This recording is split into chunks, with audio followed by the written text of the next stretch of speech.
وہ اذکار وہ روٹین کیا ہونی چاہیے کہ بندہ مینٹلی طور پہ بھی اسٹرانگ ہو اور ویسے بھی ان چیزوں سے نیگیٹو افیکٹ سے بچ جائے؟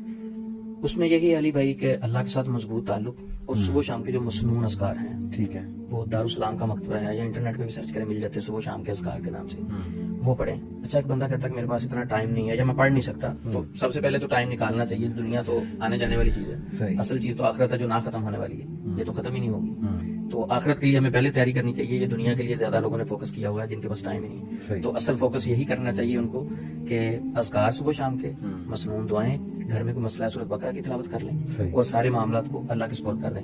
وہ زیادہ نہیں پڑھ سکتے تو ایک تسبیح میں ریکمینڈ کروں گا جو میں 12-13 سال سے دے رہا ہوں، اس کا بڑا رزلٹ ہے، وہ ہے لا الہ الا اللہ وحدہ لا شریک لہ لہ الملک ولہ الحمد وہو علی کل شیء قدیر۔ یہ دعا بخاری شریف میں موجود ہے۔ نبی پاک نے فرمایا جو 100 بار صبح پڑھتا ہے شام تک شیطان کے شر سے محفوظ رہتا ہے اور 100 نیکیاں ملتی ہیں، 100 گناہ معاف ہوتے ہیں، 10 غلام آزاد کرنے کا ثواب ہے۔ تو شیطان کے شر سے بچنے کے لیے اسے، باقی دعائیں بھی اتھینٹک ہیں لیکن اسے میں نے بہت زیادہ مضبوط اور کارآمد پایا۔ تو صبح شام کے یہ اذکار جو ہے نا، ان پر پورا فوکس رکھنا چاہیے۔ بہترین۔ اور فوکس رکھنے سے مراد یہ نہیں ہونا چاہیے کہ میں نے اذکار کر لیے لیکن دل میں ڈر ہے کہ یار آ نہ جائیں کہیں، بیڈ پہ میں نے آیت الکرسی تو پڑھ لی، ساتھ میں دیکھ بھی رہا ہوں یا روشن دان سے نہ آ جائے تو پھر آ جانا اس نے، پھر کوئی فائدہ نہیں اذکار کرنے کا، دعائیں پڑھنے کا۔ دعائیں اس صورت میں پڑھنی کہ آپ نے پورا اس پر یقین کرنا ہے۔ تو معالجین کے حوالے سے میں یہ بات کروں گا کہ ہمیشہ یہ بات ذہن میں رکھیں کہ جس معالج کے پاس آپ جائیں، ٹریٹمنٹ کے بعد آپ خوف محسوس کریں۔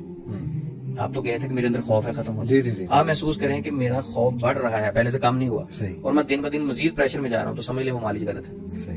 وہ معالج ٹھیک ہے جس کے پاس جا کے علاج ہونا تو بعد کی بات ہے، آپ کا خوف کم ہو، وہ آپ کو ریلیکس کرے، اللہ کے قریب کرے، ٹھیک ہے۔ جس کے پاس جا کے آپ کے خوف میں اضافہ ہو جائے تو وہاں آپ علاج نہیں کروائیں، پر کلوز کریں۔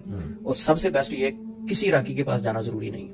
ہم نے یہ سمجھا کہ کوئی راکی ہوگا تو شاید وہی ٹریٹمنٹ کر سکتا ہے۔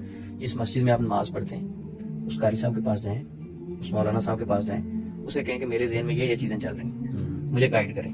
وہ انشاءاللہ آپ کو زیادہ محبت سے گائیڈ کرے گا۔ اچھا اس کے بعد اس سے اذکار پوچھ لیں، اور رقیہ بھی کروانا تو اسے کہیں جی مجھے مسنون اذکار یا دعائیں، بلکہ خود کر سکتا ہے بندہ۔ لیکن حیرانگی کی بات یہ ہے کہ میں نے بہت سارے لوگوں کو مشورہ دیا تو وہ کہتے ہیں کہ جب ہم کسی قاری صاحب کے پاس جاتے ہیں تو وہ ڈرتے ہیں۔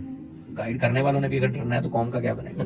کہتے وہ ڈرتے ہیں کہ نہیں میں آپ کو دم کروں گا، آپ کے جن میرے گھر جا کے نہ تنگ کرتے رہے، ایسا کوئی کنسپٹ نہیں۔ بات یہی ہے نا کہ ہر جگہ کانسیپٹس خراب ہوئے ہیں۔ بندہ آپ کی بات سے خلاصہ ہے کہ بندہ مینٹلی اسٹرانگ رہے، اللہ پہ توکل رکھے، اللہ کی قربت حاصل کرے، اذکار کرے، مسنون، اور جو آپ نے لا الہ الا اللہ بڑی زبردست آپ نے پوری وہ ذکر بتایا، 100 بار صبح 100 بار شام۔